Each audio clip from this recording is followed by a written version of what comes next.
Hi. Can I take photos of your feet for my YouTube? No? Okay. Take care.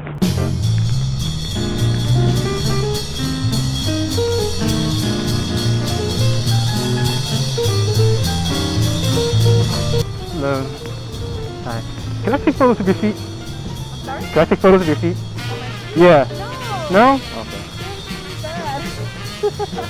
What do you mean they're bad? Like my toes are not done. Okay. Can I interview you for my YouTube channel about your feet? You can push your face. Nobody's gonna see you. No? Okay. All right then. Take care. Thank you.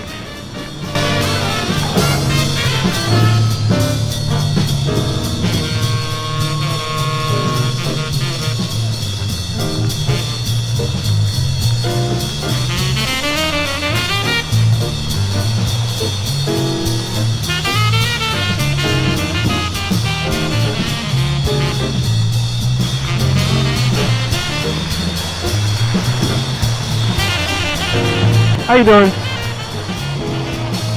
Do you mind if I interview you for my YouTube channel? Yeah. I'm a model scout. Oh. I do like foot photography actually. Oh, okay. So I want to ask you some questions about your feet, about how you maintain your feet and all that. Okay. Yeah? Sure. Cool. So do you think you have pretty feet? Do I have pretty feet? Yeah. No. No? No. Why not?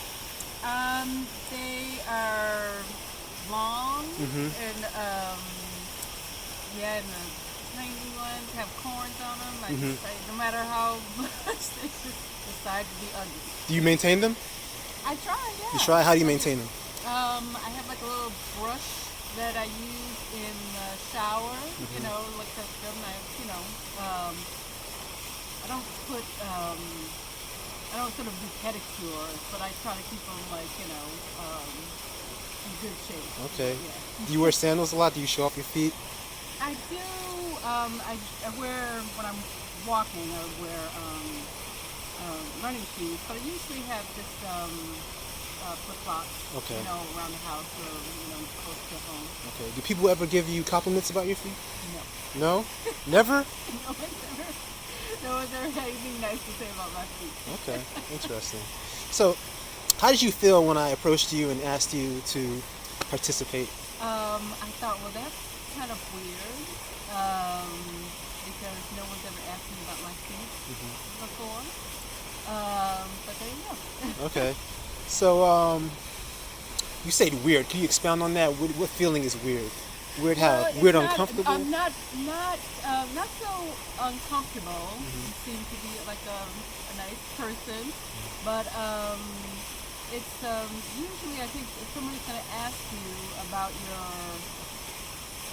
you, you know, in terms of like physically, it would be maybe about your hair or your face or something like that, but usually not feet. Usually not feet. Especially when my feet are, where I'm in sneakers. It's not like you see my feet and think like, ooh, I gotta go look at those feet.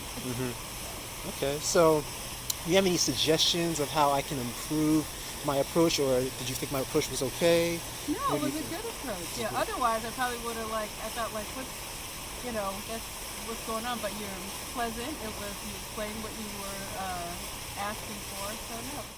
I think it was kind of weird, because I thought you were just going to smell from a distance. But, you got right in there, so that was all right. And it's nice to have like some, interacting with people, even if it's with my feet. That's in COVID we've been kind of like isolated for a long time with myself. So there you go. And now I got something to tell somebody. There you go.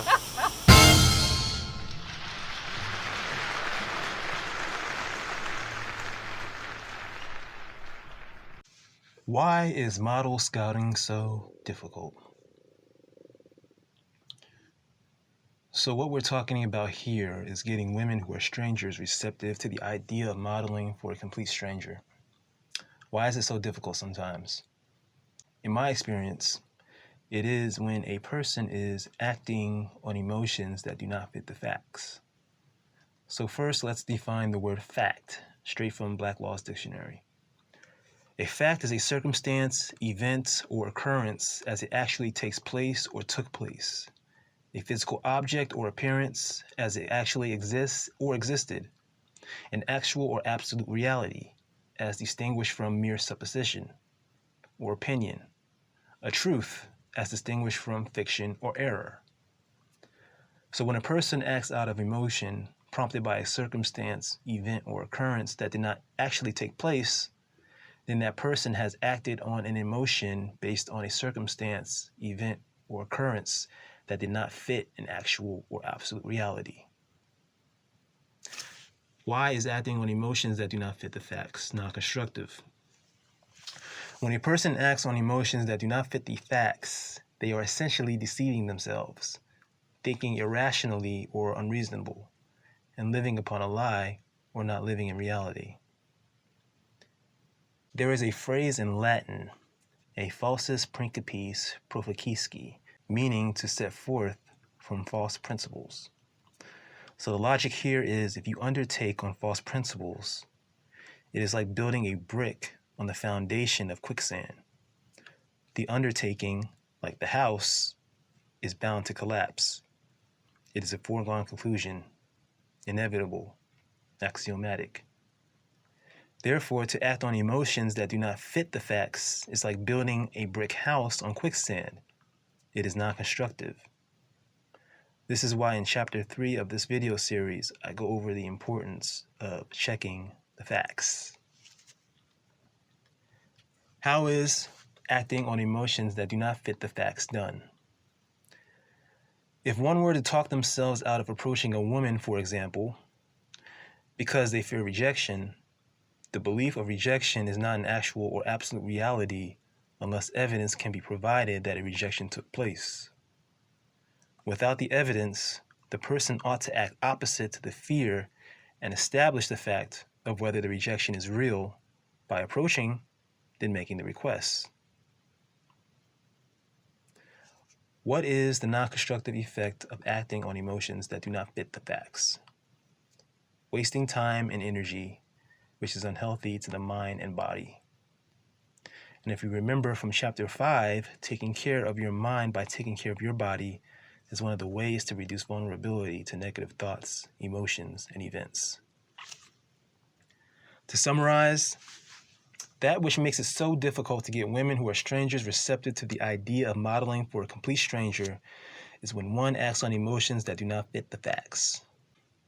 When a person acts out of any emotion prompted by a circumstance, event, or occurrence that did not actually take place, then that person has acted on emotion of a circumstance, event, or occurrence that did not fit an actual or absolute reality. When a person acts on emotions that do not fit the facts, it is non-constructive because the person is essentially deceiving themselves, thinking irrationally or unreasonable, and living upon a lie or not living in reality. To act on emotions that do not fit the facts is like building a brick house on quicksand. It is a foregone conclusion the undertaking will collapse. Remember, the belief of a rejection is not an actual or absolute reality unless evidence can be provided that a rejection took place. Without the evidence, the person ought to act opposite to the fear and establish the fact of whether the rejection is real by approaching and making the request. The non-constructive effect of acting on emotions that do not fit the facts is wasting time and energy that is unhealthy to the mind and body. This is Chapter 7 of the Scouting Session YouTube video series. I hope you got something constructive out of it, and if you did, feel free to leave it in the comment section. Thank you for watching this video. Like, share, subscribe, and I'll see you in the next video. Peace.